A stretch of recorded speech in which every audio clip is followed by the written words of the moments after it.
السلام عليكم ورحمة الله وبركاته.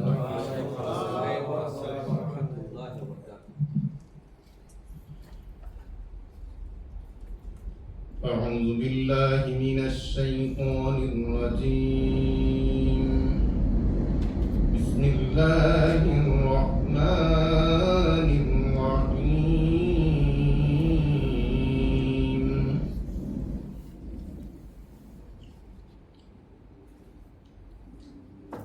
إن الله وملائكته يصلون على النبي يا أيها الذين آمنوا صلوا عليه وسلموا تسليما. اللهم صل على سيدنا مولانا محمد وعلى آل سيدنا مولانا محمد. بلغ العلا بكماله كشف الدجى بجماله حسنت جميع خصاله. صلوا عليه وآله. বরহাল আম্মা, 12 দিন ব্যাপী পবিত্র ঈদে মিলাদুন নবী সাল্লাল্লাহু আলাইহি ওয়াসাল্লাম উপলক্ষে এই দুনিয়ার সমস্ত জাতি, সমস্ত মানুষ, সমস্ত মাখলুকাতের সবচেয়ে ইজ্জতের একটা বংশ আছে। সেই বংশ হলো আহলুল বাইত। আলহামদুলিল্লাহ। সেই আহলুল বাইত জামে মসজিদের উদ্যোগে 12 দিন ব্যাপী মাহফিলের আজকে ৬ষ্ঠতম দিনের শ্রদ্ধাভাজন সভাপতি হযরত উলামায়ে কেরাম, আমার বিশিষ্ট শ্রদ্ধেভাজন হযরতুল আল্লামা পত্র মসজিদের খতিব সাহেব দামাত বারকাতুহুম সহ হযরত উলামায়ে কেরাম, মুরব্বিয়ানে আযম, নওজোয়ান ভাইগণ, আমি খুব ছোট্ট করে আমি কোনো ভূমিকা দিলাম না। আলহামদুলিল্লাহ, অনেক মা বোনও আসছেন। সকলের প্রতি শ্রদ্ধা নিবেদন করে আমি আবারও সালাম দিচ্ছি। আসসালামু আলাইকুম ওয়া রাহমাতুল্লাহ। আমরা সকলেই আল্লাহ তাআলা রব্বুল ইজ্জত ওয়াল জালালের আলিশান দরবারে লাখো কোটি তার চেয়ে বেশি বেশি শুকর, কালিমাতুশ শুকর আদায় করি যে আল্লাহ তাআলা আমাদেরকে এমন একজন রাসূলের উম্মত করেছেন, যেই রাসূলকে খুশি করা আল্লাহ তাআলা রব্বুল আলামিন নিজে সর্বক্ষণ ব্যস্ত থাকেন যে রাসূল কি চাইবেন, কোন সময় দিবেন, চাওয়ার সাথে সাথে দিবেন। রাসূলকে খুশি করতে চান তিনি হলেন মহান আল্লাহ তাআলা রব্বুল আলামিন। সুবহানাল্লাহ। আমাদেরকে আল্লাহ তাআলা সেই রাসূলের উম্মত করেছেন। আমরা সেই রাসূলের শান এবং মান, ইজ্জত বুলন্দের জন্য এই মাহফিলগুলো সাজিয়েছি, আর আমরা সেই মাহফিলে অংশগ্রহণ করতে পারছি, সেই জন্য শুকরিয়া আদায় করে করি আলহামদুলিল্লাহ।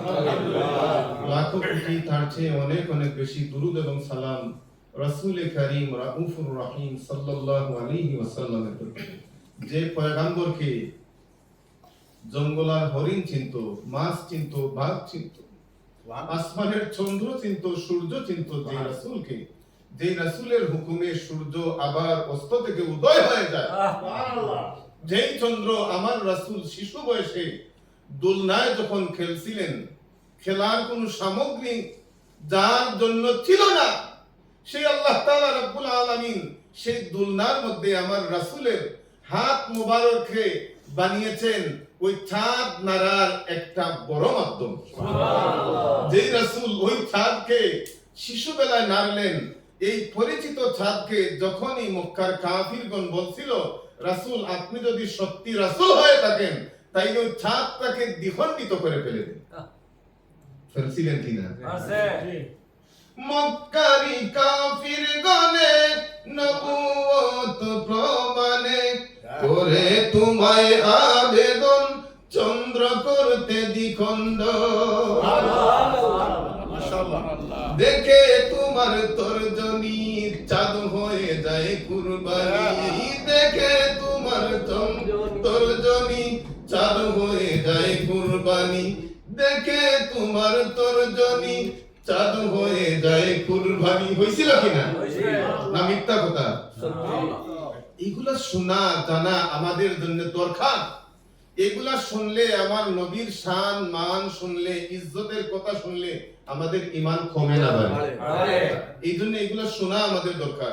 তো আমার কথা হলো, সেই রাসূল সাল্লাল্লাহু আলাইহি ওয়াসাল্লাম যার উম্মত হওয়ার জন্য যুগে যুগে আল্লাহ যত নবী পাঠিয়েছেন, কওমের নবী, গোত্রের নবী, এলাকার নবী, দেশের নবী, বিশ্ব রাসূল পাক সাল্লাল্লাহু আলাইহি ওয়াসাল্লামকে বানিয়েছেন আল্লাহ তাআলা বিশ্ব নবী, তামাম আলমের নবী, তামাম মাখলুকাতের নবী।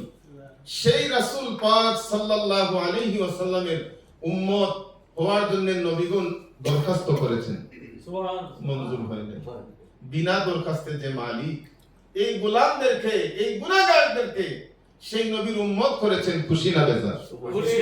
আরো জোরে বলি, খুশি না বেজার? খুশি। সেই জন্য আবারও আল্লাহর শুকরিয়া আদায় করে করি আলহামদুলিল্লাহ। আমরা খুবই খুবই খুবই ভাগ্যবান। কি আমেরিকায় আসার কারণে না, আমরা উম্মতে মুহাম্মদী হওয়ার কারণে। বাংলাদেশে থাকলে এত অভিজ্ঞতা হতো না যে দুনিয়ার মানুষ কত প্রকার। আমেরিকায় আসার পর বুঝলাম যে মানুষ কত প্রকার। জীব জানোয়ার যাদের কাছে ফেল না ফাঁস বলেন, জীব জানোয়ার যাদের কাছে ফেল, এদের আচার আচরণ বাংলাদেশে থাকলে আমরা বুঝতাম না। কিন্তু সব মানুষ থেকে উত্তম চরিত্রবান হিসাবে আল্লাহ তাআলা আমাদেরকে এই জমিনে পাঠিয়েছেন, খার ওসিলায়, রাহমাতাল লিল আলামিনের ওসিলায়। জুড়ে পড়ি না আবারও আলহামদুলিল্লাহ। মুহতারাম হাজিরিন, এই নবীর শান, এই নবীর মান আমরা যদি বুলন্দ করি, আমাদের ইজ্জত কমবে না বাড়বে? যারা আমার নবীর ইজ্জত কমাতে চায় তাদের কপাল জুড়ছে না ফুরছে? নিশ্চিত জেনে রাখেন, আল্লাহ তাআলা রাব্বুল আলামিন আমাদেরকে জানাইছেন যে কুল ইন কুনতুম তুহিব্বুনাল্লাহ ফাত্তাবিউনি ইউহিব্বুকুমুল্লাহ। অনেক ওয়াজ তো শুনতেছেন, প্রতিদিন শুনেন, ওয়াজ শুনতে শুনতে খান জ্বালাফালা হয়ে যাইতেছে। কেউ ওয়াজ করে নবীর শান মান নিয়ে, নবীর শান মান আপনি না বললেও আল্লাহ যতটুকু বাড়াইছেন, আপনি আমি আর বাড়ানোর কোনো সুযোগ নাই। আর যারা চাইতেছে কমাইবে, মক্কা নগরে যখন গোটা কয়েকজন মানুষ ছিলেন আমার রাসূলের অনুসারী, বাকি সব আমার রাসূলকে ছেড়ে চলে গিয়েছে। 3 বছর রাসূল এবং রাসূলের সঙ্গী সাথীরা না খেয়ে না ঘুমিয়ে থাকছেন, কারাগারের মতন জায়গার মধ্যে থাকছেন কিনা? কিন্তু সেই সময়ও তারা চাইছিল ইসলামকে মিটিয়ে দিবে, নবীকে মেরে ফেলবে, নবীকে বাহির করে দিবে। আল্লাহ তাআলা বলেন, হাবিব চিন্তার কোনো কারণ নাই, আমি আল্লাহ আপনার সাথে আছি, আপনার কোনো ভয় নেই। সুবহানাল্লাহ। সেই নবীর ইজ্জত, যদি ইজ্জতের কথা যদি আমরা বলি, আমাদের ইজ্জত দুনিয়ায় হবে, আখিরাতেও হবে ইনশাআল্লাহ। এই জন্য আমরা এই মাহফিল গুলা করি। এই মাহফিল নিয়ে এত চুলকানি এখন, এদেরও দাড়ি আছে, টুপি আছে, আবা আছে, ঘুমটা আছে, সব আছে। যাই হোক, আল্লাহ তাআলা রাব্বুল আলামিন নবী জমিনে আসবেন সেই খবর আল্লাহ তাআলা বহু আগে দিয়েছেন। কত আগে দিয়েছেন? আল্লাহর হাবিব সাল্লাল্লাহু আলাইহি ওয়াসাল্লামকে প্রশ্ন করা হয়, নবী গো আপনি কখন থেকে নবী? আবার নবী জবাব দেন, কুনতু নাবিয়্যান ওয়া আদামু বাইনাল মাই ওয়াত-তিন। আমার পয়গম্বর, আমাদের বাবা আদম যখন মাটি আর পানির মধ্যে, মাটির অংশ মাটি, পানির অংশ পানি, আল্লাহর হাবিব বলেন তখন থেকেও আমি আল্লাহর দরবারে নবী। আদম পয়গম্বরকে আল্লাহ তাআলা বানাইলেন, জান্নাতের মধ্যে রাখলেন। আদম পয়গম্বর মাথাটা উঠাইয়া দেখেন আরশের গায়ের মধ্যে লিখা লা ইলাহা ইল্লাল্লাহু মুহাম্মাদুর রাসূলুল্লাহ। জুরে পড়ে একবার সাল্লাল্লাহু আলাইহি ওয়াসাল্লাম। আদম প্রশ্ন করেন, মালিক আপনি না বললেন আমাকে আবুল বাশার বানাবেন, কিন্তু আপনার নামের সাথে আরেকটা নাম দেখি, এটা তো আর কোন জাতি না, তিনি হলেন আপনার আমি আদমের জাতি। ও আল্লাহ, উনি কে? সুবহানাল্লাহ। আল্লাহ তখন জবাব দেন, আদম সামনে আরো টের পাবা, আরো পরিচয় আছে, তবে শুনে রাখো উনি না হলে কিন্তু আমি আল্লাহ তুমি আদমকেও বানাইতাম না।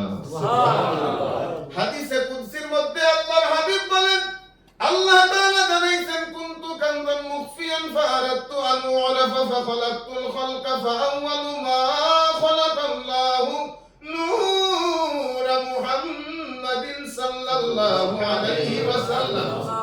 আল্লাহর হাবিব বলেন, আল্লাহ আমাকে জানাইছেন তোমাদেরকে বলার জন্য, আল্লাহ ছিলেন গোপন ভান্ডার। আল্লাহু আকবার। আল্লাহ ছিলেন গোপন ভান্ডার, আল্লাহ চাইলেন প্রকাশ হইবেন, সেই জন্য আল্লাহ তাআলা সর্বপ্রথম আমি নবীর নূর মুবারক বানাইছে। এরপরে আদম পয়গম্বর জান্নাতের মধ্যে বলেন, মালিক একা একা ভালো লাগে না, সঙ্গী বানাইয়া দেন। সুবহানাল্লাহ। আল্লাহ রাব্বুল আলামিন বলেন, জিবরাইল রে আদমের সঙ্গী বানাবো, তুমি এক কাজ করো, আদম যখন শুইয়া যাবে বাম পাদর থেকে একটা হাড় তুমি অপারেশন করে বাহির করে আনবা। আনলেন আল্লাহ। এখন কি আল্লাহ তাআলা হাওয়া বানাইলেন, পাশে বসাইলেন। আদম এবার হাত দিয়ে সুন্দর জিনিসের দিকে কেন চায়?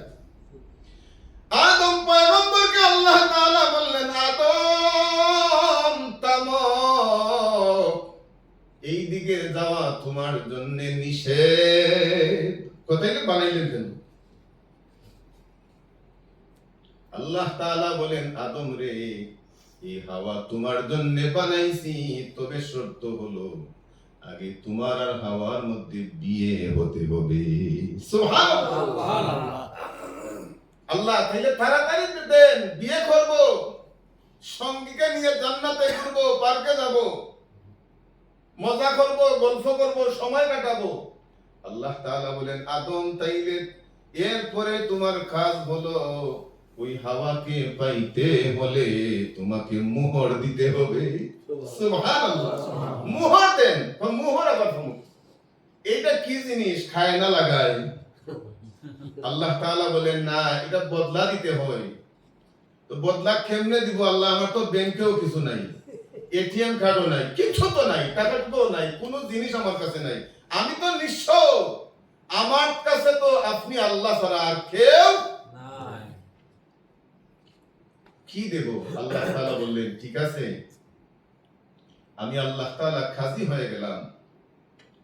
জিবরিল আমিন মিকাইল আলাইহিস সালামকে আল্লাহ তাআলা সাক্ষী বানাইলেন আর বললেন, আদম তুমি কবুল বলার আগে তোমাকে জানাইয়া রাখি, হাওয়ার মোহর যদি তুমি আদায় করতে হয়, যে নামটা আরশের গায়ে আমার নামের সাথে দেখছিলা, সেই নাম ওয়ালার উপর 10 বার দুরূদ শরীফ পড়ো। সুবহানাল্লাহ। খুশি হইছেন না বেজার? আদম কয় মাগনা পাইছি, 10 বার পড়লে কি আর কোনো ক্ষতি আছে? জোরে করি না সুবহানাল্লাহ। ও বন্ধু, সেই আদম পয়গম্বর আলাইহিস সালাম জান্নাত থেকে বাহির হয়ে জমিনে আসলেন। আসার পরে 360 বছর কাটলেন। হাওয়া এক জায়গায়, আদম আরেক জায়গায়। আদম পয়গম্বর আমাদের বাড়ির পূর্বের বাড়ি ইন্ডিয়ায়, ঠিক না বেঠিক? হাওয়া আলাইহিস সালামকে আল্লাহ তাআলা পাঠাইলেন জিদ্দায়। দুইজন বহুদূর কাঁদতে কাঁদতে নদী নালা খাল বিল আদম পয়গম্বরের চোখের পানিতে বহমান 350 বছর 360 বছর কাটার পরে যখন আদম পয়গম্বর হাওয়ার কাছে আসলেন, আল্লাহ তাআলার কাছে এইবার হাত উঠাইয়া বলেন, আল্লাহ 350 বছর কাটাইলা, আর কাটাইতে পারবা না। সুবহানাল্লাহ। কেন? আমার মনে হয়ে গেছে আসল জায়গায় নক করব। জোরে বলি না সুবহানাল্লাহ। আসল জায়গা কি? আসল জায়গা কি? আদম কয়, আল্লাহ ওই যে নাম দেখাইছিলা, আমি ওই নামের ওসিলা নিলাম। জোরে একবার বলি না সুবহানাল্লাহ। আল্লাহ কয়, আর তোমারে রাখা যাবে না। জোরে করি না সুবহানাল্লাহ। ওই আরফার ময়দানে আদম হাওয়া দুইজন আমার নবীর ওসিলায় মাপ পেয়ে যায়। এইবার আদম বলে, আল্লাহ 350 বছর না খাইয়া না ঘুমাইয়া আছি, ঘুমামু। আল্লাহ বলেন, আদম রে, তুমি আজকে যেই ময়দানে আসছো, আমি আল্লাহ তাআলা কিয়ামত পর্যন্ত ওই ময়দানকে তোমার কান্নার কারণ হিসাবে কবুল করে নিলাম। যত মানুষ আমার বর্তাব করতে হজ করতে আসবে, এই আরফার ময়দানে না আসলে তার হজ হবে না। আদম, তুমি এক কাজ করো, ঘুমানোর জায়গা আরফায় নয়, মুজদালিফায় চলে যাও। হাজীগণ কোথায় গিয়ে ঘুমায়? মুজদালিফা। ওইখানে আদম পয়গম্বরের সেই দুয়ার পরে ঘুমের এমন প্রভাব আজও আছে। মানুষ ওখানে যাওয়ার পর আর ডানবা চাইতে হয় না। যে দামি বিছানার মধ্যে আপনি ঘুমান, ওখানে শুধু একটা পাতলা খাতা বিছাইয়েই আপনি ঘুমাবেন, এমন ঘুম লাগবে সায়রন বাজানো ছাড়া মানুষের ঘুম ভাঙে না। আসেন আরো এইদিকে, এখন পয়গম্বরদের উপর আল্লাহ তাআলা কিতাব নাযিল করতেছেন। এই কিতাবের মধ্যে আমার নবীর নাম, আমার নবীর শান। তাওরাতে আমার নবীর নাম, নবীর শান। জবুরে আমার নবীর নাম, নবীর শান। আছে না নাই? আছে। ইনজিলেও আমার নবীর নাম আর শান আছে। ও বন্ধু, আমার নবীর যুগে যখন আসলেন, হুজুরে পাক সাল্লাল্লাহু আলাইহি ওয়াসাল্লাম বিভিন্ন পাদ্রীদেরকে প্রশ্ন করেন, তুমি বলো তোমার কিতাবের মধ্যে আমি রাসূলের নাম আসেনি? সুবহানাল্লাহ।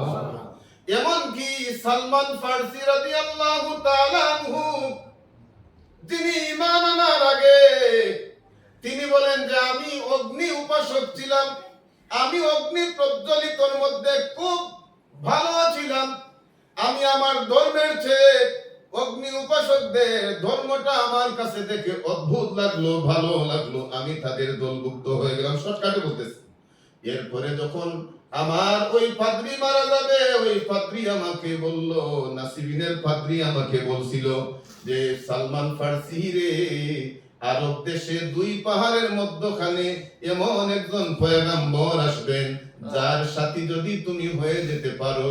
সুবহানাল্লাহ। জন্ম আমার নবীর যুগে হলে কেমন হতো,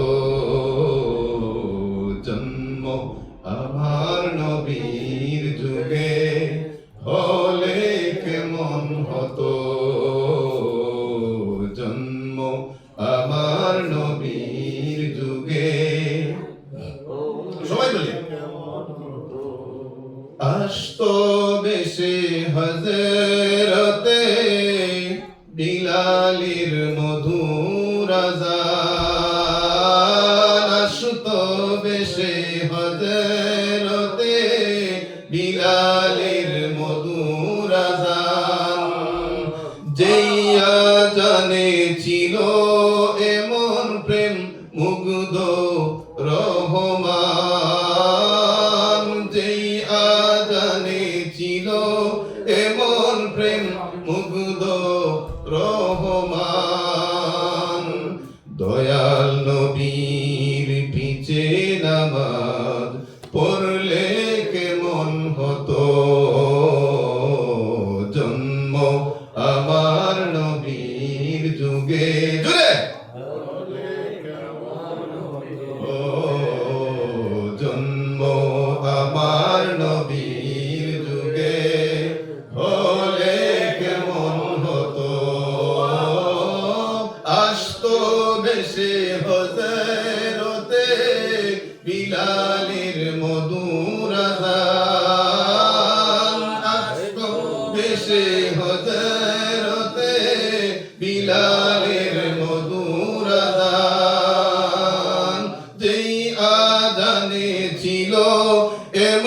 প্রেম মুগ্ধ রহমান, যেই আজানে ছিল এমন প্রেম মুগ্ধ রহমান। দয়াল নবীর পিছে নামাজ পড়লে কেমন হতো,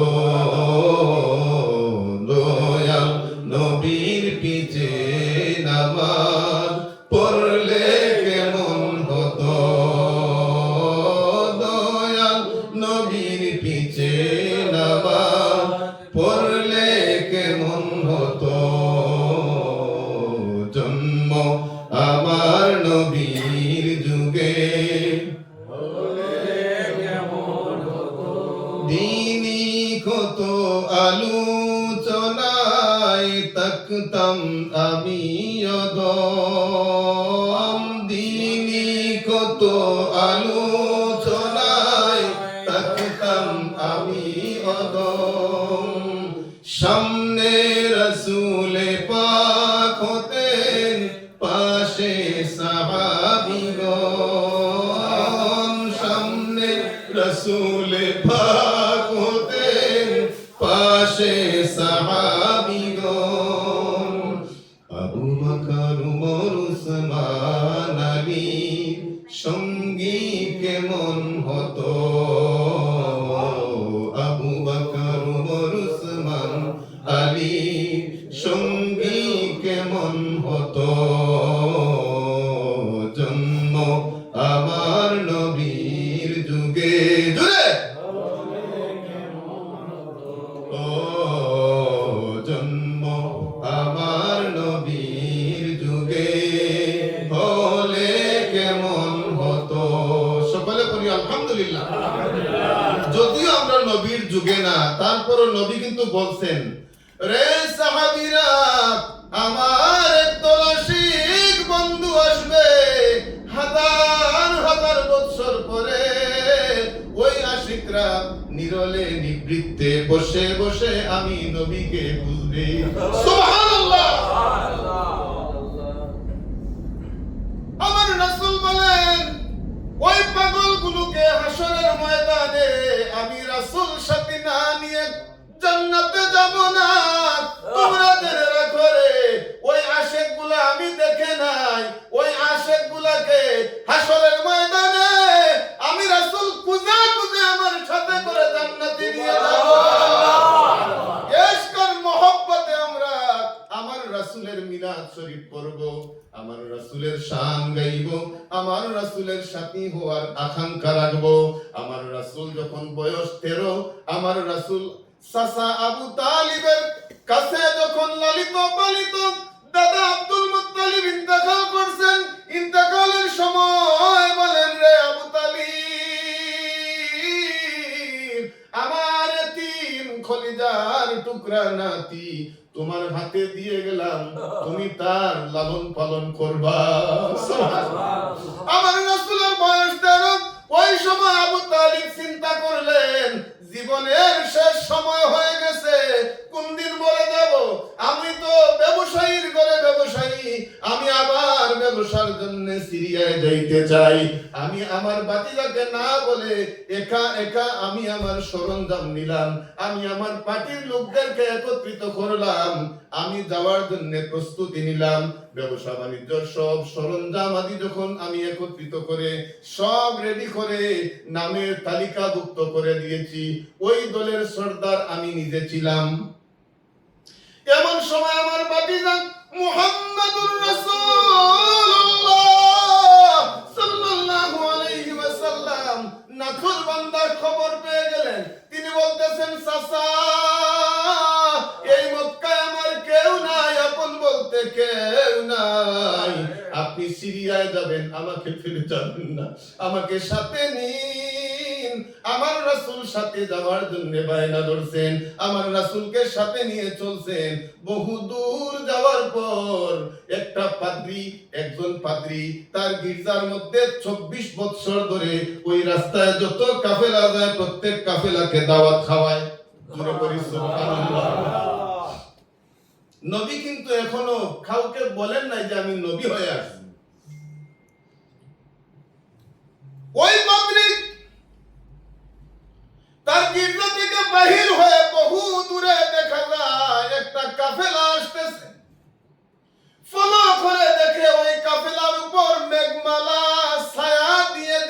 আসতেছে, জুড়ে পড়ি না সুবহানাল্লাহ। আমার রাসূলের গায়ে কোনদিন ওই সূর্যের আলোটা পড়ে নাই, জুড়ে পড়ি না সুবহানাল্লাহ। কই খাম হইছে, দৌড় দিছে রন্ধনশালায় কে আসরে। 24 বছর ধরে আমি পাদ্রী, আমার বিশাল সম্পদ থেকে মানুষ খাওয়াইয়া খাওয়াইয়া আমি নিঃস্ব হয়ে গেছি। তোমাদের কাছে আমার জোর দাবি হলো, আজকে জীবনের মতন, জীবনের শেষ দিনের মতন রান্না রান্ধো। আমার সভাপতি এসে গেছেন, আর আমার কিছু করতে হবে না, আমার জীবন সার্থক হতে চলতেছে। তোমরা যারা আছো, উত্তম উত্তম খাবারগুলো আমার সেই মেহমানের জন্য রান্না করো। বেডরুমের মধ্যে দৌড়ে যায় কে আসরে, এই রুমে আমার পয়গম্বর আসতেছেন, আমার নবী আসতেছেন। আমি তার প্রেমে 24 বছর ধরে, যার জন্মের আগ থেকে আমি ওই পয়গম্বরের অপেক্ষায় 24 বছর ধরে প্রতিদিন কোনো না কোনো কাফেলাকে খাওয়াইতে খাওয়াইতে আমার সব সম্পদ শেষ করে ফেলেছি। আজকে আমি তোমাদেরকে অর্ডার দিলাম, জীবনের শেষ দিনের মতো তোমরা বিছানা সাজাও, বাড়ি সাজাও, ঘর সাজাও। সেই পয়গম্বর, সেই মেহমান আসতেছেন, আর দেরি নয়, আমার জীবনের সব সার্থক হয়ে যাইতেছে। আমি ইনজিল পড়ে যার সন্ধান পেয়েছিলাম, আজকে বুঝি আমার আল্লাহ তাআলা আমাকে সেই পয়গম্বরকে করার জন্য, দেখানোর জন্য এই রাস্তায় আনছে। এই বেটা জানলো কেমনি? তার কিতাবের মধ্যে লিখে, দাগ নাম্বারে তো, খতিয়া নাম্বারে তো, 14 তো, এই রাস্তায় দিয়ে এত বছর পরে আমার নবী আসবে। তুলে বলি না সুবহানাল্লাহ। আরেকটা দৌড় দিয়ে রাস্তার মধ্যে দাঁড়ায় আগাইয়া নেওয়ার জন্য। এই কাফেলা কোথায় থেকে আসছে? আমরা মক্কা থেকে আসছি। কোথায় যাবেন? সিরিয়ায় যাবেন। আপনাদেরকে দাওয়াত দিলাম, আমার ঘরে মেহমানদারি না করে একটা কদমও যাইতে দিব না। সবাই তো সুযোগ পাইছে, মাগনা খামু, মাগনা রেস্ট করমু, অসুবিধা কি? চলো। আমার পয়গম্বরকে তারা সাথে আনছেন, কিন্তু ওই পাদ্রীর গির্জার দিকে না নিয়া পয়গম্বরকে বলছেন, আবু তালিব বাবা, তুমি ছোট্ট মানুষ, আমরা রেস্ট করে আসি, তুমি আমাদের উট গুলো দেখো। সুবহানাল্লাহ। সবাই চলে গেছেন রেস্ট রুমে, খাবার দাবার খাওয়ার জন্য। কই খাবার দাবার সব আনেন, কিন্তু ওই পাদ্রী কয় না, আমি তো যারে খুঁজতেছি এই বিশাল কাফেলার মধ্যে, তারে তো দেখি না। সুবহানাল্লাহ।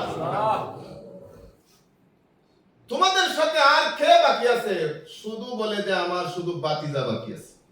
বাতিজা আনলেন না কেন? আমাদের উটগুলো দেখার জন্য রাখছি, কিন্তু এইখানে আল্লাহ তাআলার আরেক খেলা বাকি। জুড়ে বলি না সুবহানাল্লাহ। এই পাদ্রী কয়, তাইলে তো ঠিকই আছে, খেলা তো আরেকটা বাকি। সেই খেলা আল্লাহ তাআলা আমাকে দেখানোর জন্য আমার পয়গম্বরকে ওখানে রাখছেন। জুড়ে বলি না সুবহানাল্লাহ। খেলা কি? আমি একটা দৌড় দিলাম, ওই মাঠের মধ্যে গিয়া দেখি বহুদিন যাবত একটা গাছ এই জমিনের মধ্যে ছিল, গাছের শুধু ডাল আছে, পাতা নাই, ফুল নাই, ফল নাই। আমার কিতাবের মধ্যে লেখা আছে, ওই গাছটার নিচে আমার পয়গম্বর সিরিয়ায় যাওয়ার জন্য যেই দিন আসবেন, ওই গাছের গুড়ার মধ্যে আমার পয়গম্বর বসবেন, সাথে সাথে গাছটা আবার জিন্দা হয়ে যাবে।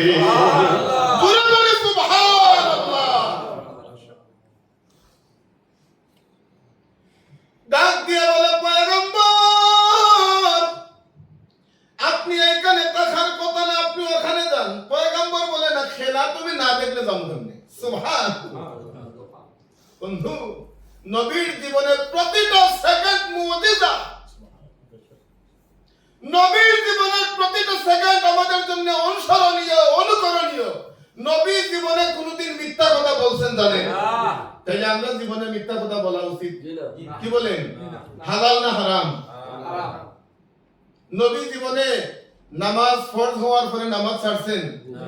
তাইলে মোল্লা যে অনেক কিছু বলে, মাগরিবের সময় এশার নামাজ পড়লে অসুবিধা নেই, কত কথা, কত দেবে মার তাদের। যাই হোক, হ্যাঁ, বৃষ্টি দেখলে তাড়াতাড়ি করতে হয়, কত দেয় আজগুবি আজগুবি কথা। যাই হোক, এরপরে রাসূল পাক সাল্লাল্লাহু আলাইহি ওয়াসাল্লামকে এই পাদ্রী চিনল। নবীর বয়স তখন কত? 13 বছর। নবীর কাছে আল্লাহ তাআলা ওহী দিয়ে জিবরিল পাঠাইছেন কত বছর বয়সে? 40 বছর বয়সে। 40 এর আগে আমার পয়গম্বরকে পাদ্রী চিনল। মোল্লা 1500 বছর পরে পর্যন্ত হাজার হাজার কিতাব আমার নবীর শানে লেখা হইছে। ও মোল্লা, এত কিতাব পড়ার পরেও নবী চিনলা না? ঠিক না বলবো? ঠিক। কোন নবীর মা বাবা জাহান্নামী। আচ্ছা, একটা জিনিস দেখেন, নবীর মা বাবা জাহান্নামী, আর ওই নবীর বাবাকে মক্কায় যখন যেদিন মক্কা বিজয় হয় ওই দিন আবু সুফিয়ান বলছিলেন, আল্লাহর রাসূল বলছিলেন আবু সুফিয়ানকে যে আপনি বলেন আজ আপনাদের সাথে কি আচরণ করব। তারা কি জবাব দিছিলেন যে হে রাসূল, আপনি কারীম ইবনে কারীম ইবনে কারীম, আপনি দয়ালুর ঘরে দয়ালু, আজ আপনার থেকে আমরা দয়ার আশা করি। জোরে বলি না সুবহানাল্লাহ। তাইলে যিনি কারীম ইবনে কারীম কাফিরদের মুখ দিয়া বলাইতেছেন, মুমিন যদি বলতো তাইলে বোঝা গেল যে তার পক্ষে কথা বলতেছে।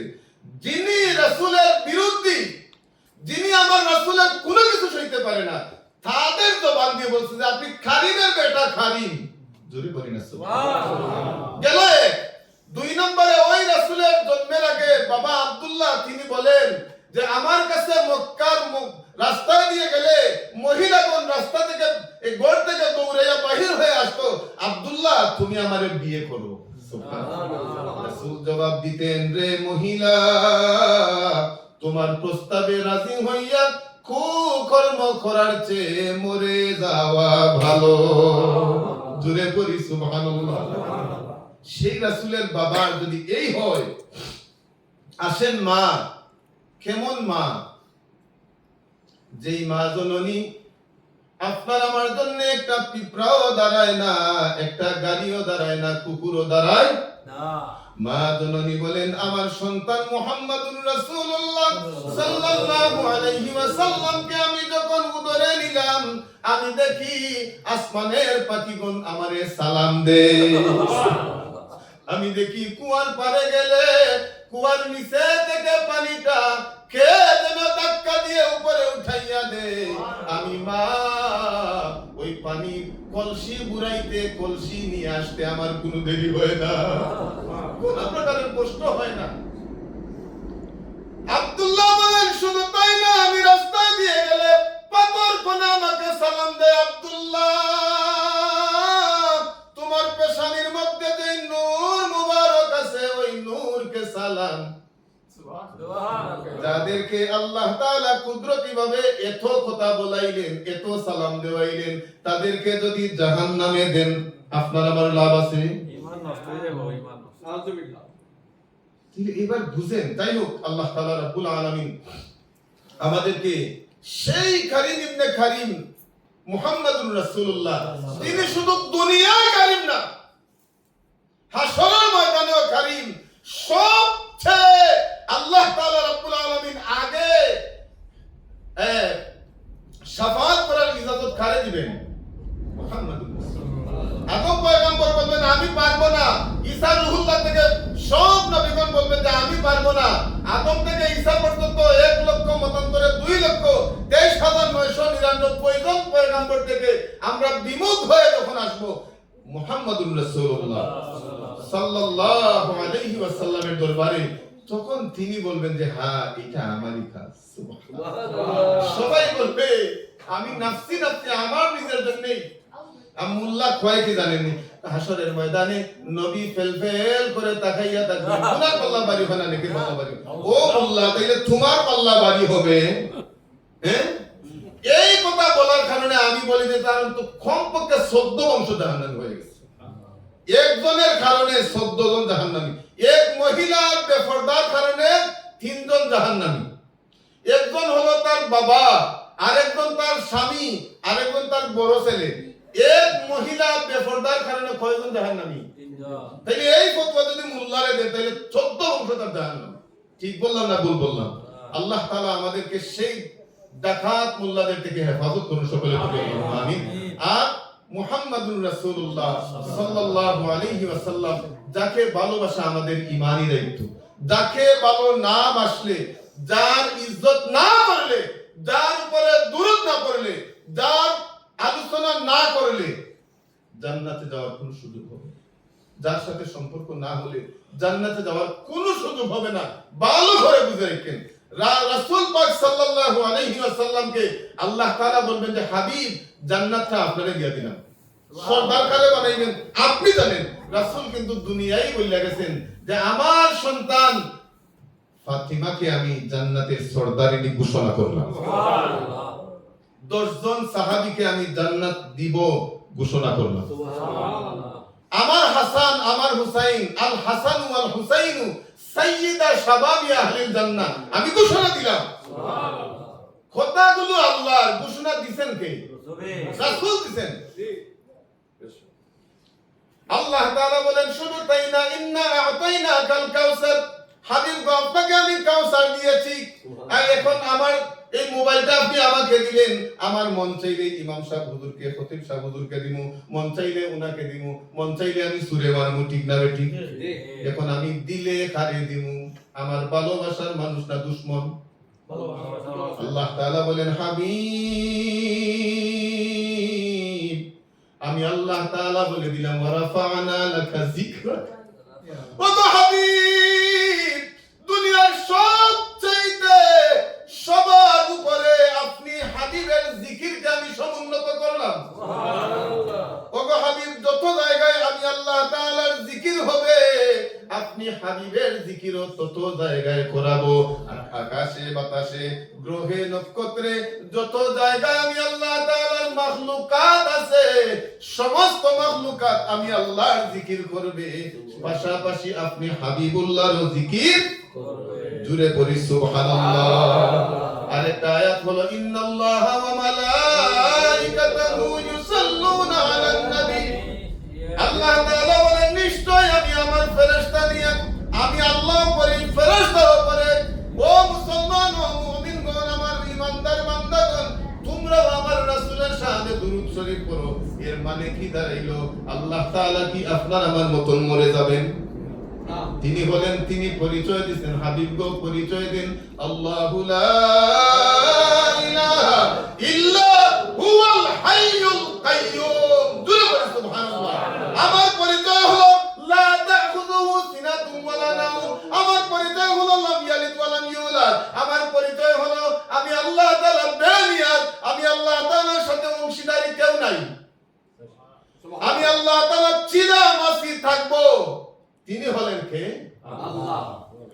আর সবার আল্লাহ বলেন কুল্লু মান আলাইহা ফান ওয়া ইয়াবকা ওয়াজহু রাব্বিকা যুল জালালি ওয়াল ইকরাম। জুড়ে পড়ে সুবহানাল্লাহ। আল্লাহ বলেন সব ধ্বংস করে দিব, সব ফানা হয়ে যাবে, কে থাকবে? শুধু আল্লাহ। আল্লাহর জল্লে জালালিয়ত থাকবে। সেই আল্লাহ তাআলা বলেন আমি আমার রাসূলের উপর দুরূদ শরীফ পড়ি, পড়তে থাকি, পড়তে থাকবো। জুড়ে পড়ি না সুবহানাল্লাহ। তাইলে রাসূলের দুরূদ বন্ধ হবে মনে করেন? কোনো দিন কোনো সময় না। আর আল্লাহর হাবিব বলছেন যেই দিন এই জমিনে কেউ আমার আল্লাহর জিকির করার থাকবে না, কোনো ঈমানদার নামাজি থাকবে, ফরহেজগার থাকবে, লেবাসওয়ালা থাকবে, গুমটাওয়ালা থাকবে, সব থাকবে, ঈমান থাকবে না। বেঈমান যখন আল্লাহ আল্লাহ করবেন এই আল্লাহ আল্লাহ অ্যাকসেপ্ট নয়। যেই দিন কিয়ামত হবে ওই দিন খানায় কাবা থেকে মসজিদে নববী থেকে প্রত্যেক মসজিদ থেকে হাজার নয় লাখো লাখো মুসল্লি আসরের নামাজ পড়ে বাহির হইবে। এরা খারা এই দাজ্জালের বংশদের আবির্ভাব হইতেছে, আমরা টের কি বলেন পাইতেছি। এরা এরা হযরত মাহদিও বানায়, ঈসা রুহুল্লাহ বানায়, কই এরে মনে হয় এরে আল্লাহ মাহদি বানাইবো। কিন্তু এই 2000 সালের আগ থেকে শুনে আসতেছি যে আগামী অক্টোবরের 33 তারিখে মাহদি আসবেন বলে আসতেছে কিনা, এগুলো আমরা শুনে আসতেছি খবরে, এগুলো বলতেছে যে ইমাম মাহদি আসবেন আগামী মাসে, পরের মাসে, এখন আর আসে না। এরপরে তারা মানুষও মেনশন করে যে মনে হয় এই লোক তাদের দলের জাহান্নামে আরেক লিডারে মাহদি বানিয়ে ফেলে। এর মানে হলো এরা ইসলাম বুঝে না। মাহদি আসার সময় কি কোন হয়েছে? ঈসা আলাইহিস সালাম আসার সময় হয়েছে? এখনো জমিনে ঈমানদার আছে, এখনো আমার রাসূলের জন্য মানুষ চোখের পানি ফেলে দুরূদ শরীফ পড়ে কি পড়ে না? কিন্তু জেনে রাখবেন আল্লাহর হাবিব বলছেন যেই দিন কোনো ঈমানদার আল্লাহওয়ালা থাকবে না ওই দিন আল্লাহ জমিন আর রাখবেন না। কিন্তু নবীর দুরূদ শরীফ কোনো সময় বন্ধ হবে না। আপনি আমি যতই দুশমনি করি না কেন এই দুশমনিতে আমার রাসূলের কিছু আসে যায় না। আল্লাহ বলেন হাবিব আমি আপনাকে গ্যারান্টি দিলাম ইয়াসিন ওয়াল কুরআনিল হাকিম ইন্নাকা লামিনাল মুরসালিন। ওগো হাবিব বিজ্ঞানময় কুরআন শরীফের শপথ করে বলতেছি আপনি হাবিবের জন্য আমি আল্লাহই যথেষ্ট। সুবহানাল্লাহ। আমি আল্লাহ বলে দিলাম আপনি মুরসালিন, সমস্ত মুরসালিনদের ইমাম হয়ে আছেন তিনি হচ্ছে সার্টিফিকেট দিবেন কে? আল্লাহ। তো আল্লাহ যদি কাউকে সার্টিফিকেট দেন তারে নিয়ে আপনি কোন প্রকারের সন্দেহ করেন মানে ঈমান ছাড়া, বেঈমান হলে আপনি সন্দেহ করতে পারবেন। আল্লাহ তাআলা রব্বুল আলামিন আমাদেরকে হেফাজত করুন, আমরা যেন ঈমান নিয়ে এই জমিন থেকে যেতে পারি। এই জমিনটা এই সময়টা খুবই কঠিন সময়, ঈমান নিয়ে যাওয়া বড় কঠিন। কারণ দোয়ার মধ্যে আমরা যত গুনাহ করি না কেন হাতটা উঠে যখন দোয়া করি হাতের মধ্যে আমি দুইটা রেখা আপনাদেরকে দেখাই। ডান হাতটা দেখেন 1 আর 8, আরবি যদি বুঝেন 1 আর 8 আছে কি নাই? বাম হাতটা দেখেন 8 আর 1 81, 18 আর 81 কত? 99। জুড়ে করি না সুবহানাল্লাহ। এই হাতে 9, 1 আর 1 যোগ 8 সমান কত? 9। আবার 8 যোগ 1 9 কত হলো? 2 9 একত্রিত করলে কত? 99। এই 99 নাম খান আল্লাহ। জুড়ে করি না খান আল্লাহ। ওই আল্লাহ তাআলার 99 নামের নকশা নিয়ে আমি হাত উঠিয়ে বললাম যে আল্লাহ আমি এই আমার হাতটা আপনার আরশের দিকে ধরলাম। আল্লাহ মুনাজাতের কিবলা তো হলো আরশ, আমি ওই আরশের দিকে আপনি মালিকের 99টা নামের ওসিলা নিয়ে হাত উঠাইলাম, আমাকে maaf করে দিন। সুবহানাল্লাহ। কোনো অসুবিধা আছে? না। হাত উঠানো যাবেই না। হাত আল্লাহ তাআলা এদের হাতগুলো ভেঙে চুরমার করে দিন। সকলে করি আল্লাহুম্মা আমিন। আল্লাহ তাআলা ঈমানদার মুমিন মুসলমানদের দরজাতকে বুলন্দ করে দিন। আল্লাহ তাআলা যেন ঈমানদার মুমিন মুসলমানদেরকে দুনিয়া আখিরাতে ইজ্জতি বহু ইজ্জতি বানিয়ে দেন। সকলে করি আল্লাহুম্মা আমিন। আমাদেরকে যেন আল্লাহ তাআলা মুমিনদের খাতারভুক্ত করে মুমিনদের অন্তর্ভুক্ত করে মুমিন বানিয়ে যেন এই জমিন থেকে আল্লাহ তাআলা বিদায় নেন। আল্লাহ তাআলা রব্বুল আলামিনের কাছে এই আরজু রেখে সকলের সুস্বাস্থ্য কামনা করে আমার সংক্ষিপ্ত আলোচনা এখানে শেষ করলাম। সকলের জন্য আমি দোয়া করি, আপনারাও আমার জন্য দোয়া করবেন। আল্লাহ তাআলা রব্বুল আলামিন এই জমিনকে শান্ত করে দিন। আল্লাহ তাআলা আমাদের সকলের কলিজার টুকরা মা বাবা সন্তানদেরকে maaf করে দিন। ওয়া আখিরি দাওয়ানা আলহামদুলিল্লাহি রাব্বিল আলামিন। আসসালামু আলাইকুম ওয়া রাহমাতুল্লাহ।